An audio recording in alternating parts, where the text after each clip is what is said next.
Hey everyone, Josh LaRocca with the Green Team here. If you're considering listing property this year, I'd like to put a spotlight on a few repairs and upgrades that are known to cause problems that you can address prior to listing.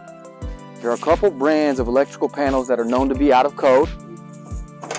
They include a Federal Pacific and a Zinsco Sylvania. And here you'll see this panel is a Zinsco, so it will be out of code and would need to be replaced. Outside at the condensing unit, you'll see refrigerant lines going into the home wrapped in insulation, which can crack and deteriorate over time and contribute to the loss of your cool air. These will need to be replaced.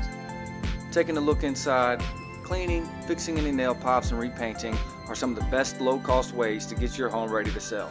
And not to mention, some loans will require any chipping paint to be repaired prior to purchase.